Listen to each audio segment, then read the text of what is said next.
So, ayan. Tapos na naman maglinis ang kuradang. So, meron ako dito mga kumot. Ayan, punda, tapos cortina. Ito yung nilaban ko nung isang araw. At syempre ngayon, natuyo na, pero marami pa akong nakaantay na tupiin. Hindi na talaga natapos-tapos ang kuradang sa gawain sa araw-araw. So, ano ba naman ang magagawa natin dahil nanay tayo at syempre dito lang tayo sa bahay. Ano ba naman gawin natin dito? Sige lang tayo silpon-silpon din. Wala tayo nabuhat. Kuya Juan. So, ayan, ang bibilhin nito, Mer, 2 ribisco.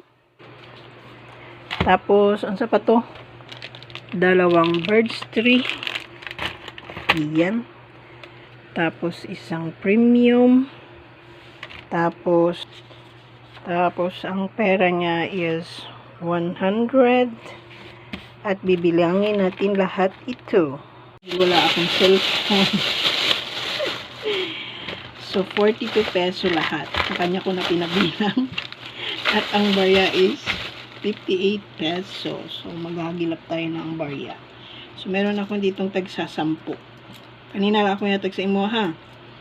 So, 58 peso. Ayan. Tapos, dito. May mga barya talaga ako mga kasari. Ayan. Tapos, ito. So, 58 peso. Tapos, ito. Dira, oh.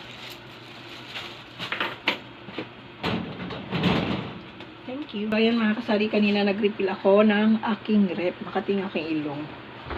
So, ayan. Marami na siyang laman. Kaya lang, yung aking mga pa-juice dito, ayan. Ito na lang yung mga pa-juice ko.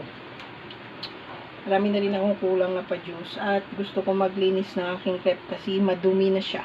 Madumi na naman yung aking rep. Palagi na lang ako naglilinis ng rep. Ewan ko ba, tapos meron kami dito. Ayan, ito yung ulam medyo nakos kagabi. So, maglilinis nga ako ng rep kasi ayan, marami na naman mga tambak. Tapos, marami na naman kulang dito sa aking rep. Pero nakapag-refill na ako. Ayan, oh.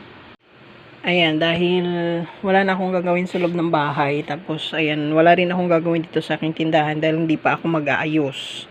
Ayan, pero marami na talaga siyang kulang. Kapag inayos ko yan, ako, marami na talagang kulang. Tapos, nakapag-refill na rin ako ng rep. Diba, sinabi ko nga kanina. Tapos, ayan, oh, madumi na naman siya, oh. So, ayusin ko, maglilinis na naman ako ng rep dahil, ayan, marami na rin akong kulang na juice. Siyempre, dahil wala na rin gagawin ng kuradang. Grabe din talaga yung labahin ko. Ayan, yung labahin ko. Tapos meron pa doon sa likod. Yung labahin ko.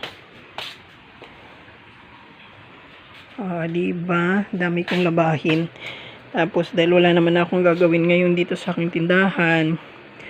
Ayan, baka mamaya mag-aayos ako na aking mga pasako.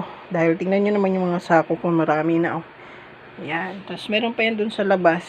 So mamaya ayusin ko yan. Naantay ko lang magising si Junakis para siya yung magbantay ng tindahan.